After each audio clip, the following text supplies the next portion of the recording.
So you might be wondering, where is the Let's Play for episode 2? Well, if you're not, you can just, I'll put a little fast forward button that you can click so you can skip ahead to the important part for episode 3. But if you are, here's the skinny. Apparently, Hothead didn't test, on the Rainslick Precipice of Darkness episode 2 to if it worked in 64-bit Vista or Windows 7. I don't remember which was out at the time. I can understand maybe not testing for Vista. Vista was kind of crap, but yeah, you know, still, you figure for safety's sakes, as a programmer, you would test every possible operating system that the user may run it on. I know I have like several virtual devices for when I program, just to make sure that the app I'm writing actually runs on every version of Android that is available. That's just me. So, because of the fact that it doesn't run, as in it will try to run and then will crash on launch, I'm kind of unable to do it. There are workarounds, but they kind of end up gimping your hardware. It's like you're forced to run it and using only one core of your processor. And it's like, ugh, no thank you. And then things get choppy after that. No. So instead, I will offer this.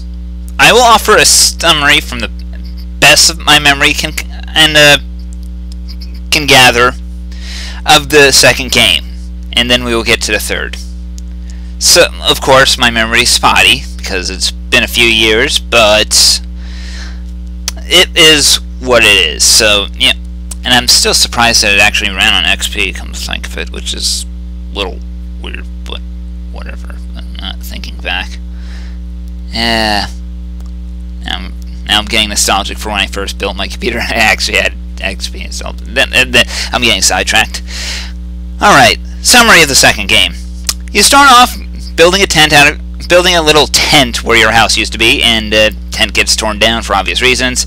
Gabe and Tycho show up, offer to bring you back into the group. You go and investigate a weird little insane asylum, get split up, have to find each other again, and then it's like whole thing from, and then things kind of snowball from there. You end up going to, I can't exactly remember the exact reasons for going to all the different areas, but later on you end up going to this very fancy district of the city, like of New Arcadia, very upbrow. I mean, first game was Hobo Alley. This game's like, oh, I don't know, the 1% alley, we'll call it, even though that probably didn't actually work at the time. So, and you end up going to fancy hotel, fancy place, fancy loft. You even get to go to a very fancy, even get into a boss fight with in a incredibly wealthy area that probably is out of your price range, but it's an entirely scripted boss fight. Though for once in video game history, you're scripted to win it. They never think of that. I mean, seriously, it's like this guy goes down in 3 hits. It's pathetic. He has more HP than the final boss of the last game, and he goes down in 3 hits. But in between those 3 hits, they throw in cutscenes they throw in little puzzle adventure gaming sequences where you play as Tycho, and you're doing this one-on-one. So they're throwing these adventure gaming sequences where you're Tycho rummaging around this other guy's place. I forget his exact name, but you're rummaging around his place, and eventually you find some other Necronomicon type book, let's say.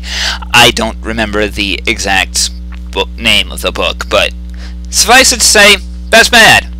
And then, again, don't remember what suddenly prompts a transition, but giant robot that smashed up your house in the first game shows up at the World's Fair, which is being held at Pelican Bay, because God forbid they get away from Pelican Bay for one game, and then you go ahead and destroy all the little robots that lie in its wake, and can't destroy the big one. He just heals himself full every time, every chance he gets. But out of nowhere, Deus Ex Machina! And literally, there is actually a guy in the machine, as Anne Claire brings out a Necrowombicon-powered giant teddy bear robot that ends up segueing into a bit of a puzzle boss fight, where you actually have to guess the proper sequence of attacks in order to take out this robot in one hit, because, again, he will heal himself every turn he gets.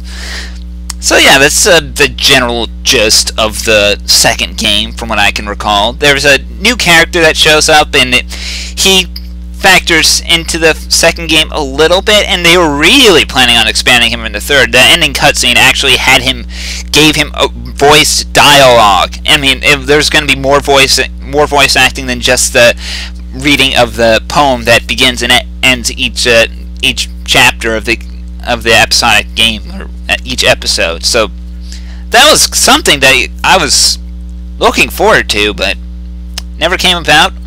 Will it pop up in episode 3 now that it's actually out? Don't know. Have not actually played it. I imagine it's going to be staying close to their story Bible that they kind of made out in advance. But we shall see. For now, it begins. Hello, world! Dave here. You may call me mowdownjoe. Nice to get back to this series, albeit with skipping a segment. And also, this opening cutscene, I'm sure you probably saw the stupid little monologue to the webcam that I did prior to this video. There will be things that prove me horribly wrong. Let's just say that much. I really do not remember the plot of the second game. But that's okay, because Zeboyd realized that not everyone would, and made some, and was willing to, how shall I say, fill in the plot in various ways. So yes, the second game had us securing the Necrowombicon, finally, and it is completely blank. The second game also brought us Dr. Blood, a man who hunted and he had trophies of lines and various other things on his wall. But that beside the fact, I say it's time to get started with Let's Play Penny Arcade's on the Rainslick Precipice of Darkness 3. Yeah, nice, Zeboyd. Keep the mind orb gag in, even though it really doesn't fit here, I don't think. I mean, yeah, this is pretty much going to be a follow-up to Cthulhu Saves the World in its own way, and a follow-up to the last Penny Arcade game. So, but all that said, let's just get started with the game on normal difficulty. Let's jump right into it. I should note I'm doing this post-commentary. Begins with the poem that ended the last game. When two gods wait on the windowsill, the wick of the world is burning still. But when one god in triumph shouts, the candle of the world goes out. Dusk of Man. But that said, we jump right back into the office. It's just going to be Gabe and Tycho this time. No player character. Zeboyd didn't want to try to reverse engineer the export system from the last game. And honestly, I'm perfectly fine with that. Yeah, that used to be fun. That was last week. See, they could have, for all the fourth wall breaking Zeboyd likes to do in their games, they could have really stuck something in there. So it's been years. I don't know, probably just me with that gag. I don't know why all these one-sided talking. Whatever. 10 minutes of silence. Well, then again, we just dealt with mimes. Oh, I just dealt with mimes. Could also dealt with some giant robots. Grander. Really? Ah, yes, of course, Anne Claire. It's always Anne Claire. If I'm going through this text a little too fast, I apologize. I realize myself. But anyway, let's just go poke around the office. We didn't really get to do that too well. Yeah, good old Jim. You remember Jim. I poked fun at Jim last time. He sleeps in a sarcophagus? Really? Really? That seems uncomfortable. And yeah, they also have a couple of statues to kind of depict the pick the grand bosses of the last two games and give you a little summary story. Yuck. So y'all gonna be getting Yogg. You're gonna be fighting Yogg-Sothoth. Is that an actual boss or an actual elder god, or is that just something that Sam and Max made up? And of course, they're not afraid to show us all the various little tricks that this game has up to that. So,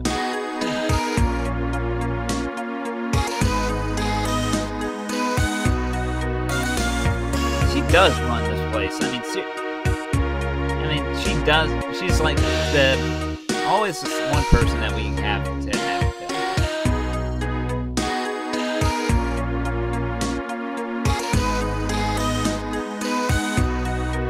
Yeah, I don't think brute force, when you can brute force the solution, I don't think that counts as you actually thinking through.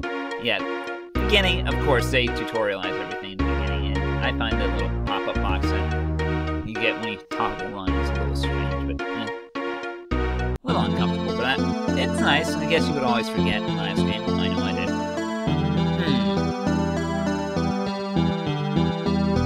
Yeah, they're gonna keep continuing that tick from the first game.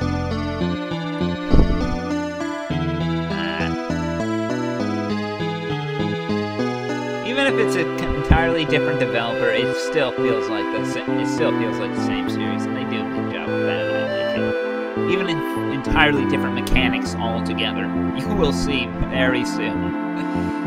I mean, for starters, we actually have a world map that we can kind of sort of wander around.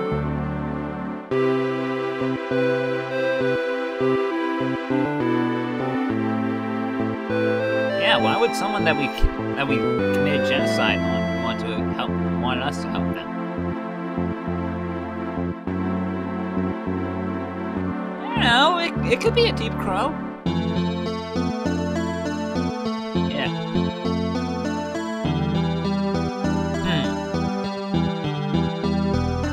Yay! More party members already! So, we also get and they also have a little plot device to kind of describe how things get together. But I also find it weird at the same time, though, while this game still does fit into the Penny Arcade, into the last game, the fact that Zeboyd feels the need to also throw in fourth wall breaking humor really, I don't know, doesn't work right. I mean, if they wanted to lean on the fourth wall a little bit, I'd be fine with that, but outright breaking it, outright saying, hey, the thing that happened 2 games ago doesn't work. But anyway, Claire starts out at level 7, well, her class starts out at level 7. I make that distinction for very important reasons. And, well, let's save just to be on the safe side. Yeah, it really doesn't look too well.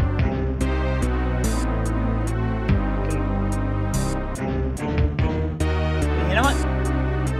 So obviously, as you might have seen before the dialogue started popping up, this is not, unlike Zeboyd's last 2 games, there are no random encounters. The enemies are right there in plain sight. It would have been nice if they had some AI and could charge at you like in Earthbound, but I would take the Chrono Trigger style thing where we actually approach the enemies and then get into fights, even if they're all stuck in bottlenecks and you can't get around them. You could have done more with this, man. But yeah, the combat system's actually really creative. I know there's like a Grandia, I think I've heard. It's inspired by Grandia or something like that. I don't know. But yeah, pay attention to the top bar. That is where most of the important stuff actually comes from. As you see enemies approach the line marked command, that is when you actually enter your command for a character.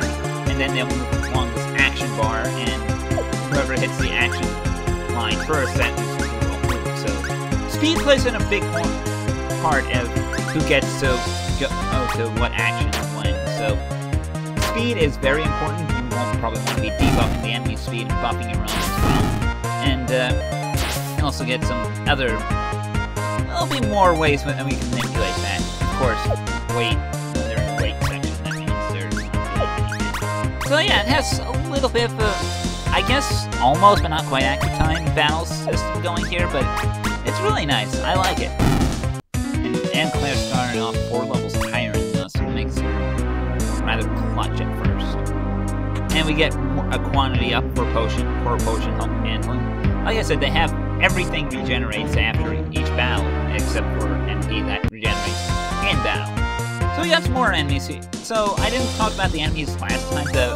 The juice bots are still weak to fire, and mimes are resistant to magic usually, so we'll want to try to not use any of Gabe or Tycho's magic here, or Claire, but considering it takes 4 turns to charge her holy move, I think we'll be fine with not using her magic. And there's really no reason to use fire on the juice bots. So if Tycho was a little bit stronger with his physical attacks, 1 full auto would have taken care of all. Yep. Also, surprisingly, they're not resistant. There's no attacks don't have like specific types, so it's like you can't. There's no fist weaknesses or gunk weaknesses as far as I'm aware. There are elemental weaknesses, and I would like to know how the hell Gabe learned how to do a fireball. He was more of a punching doubles type character, but whatever. I'm not gonna question it.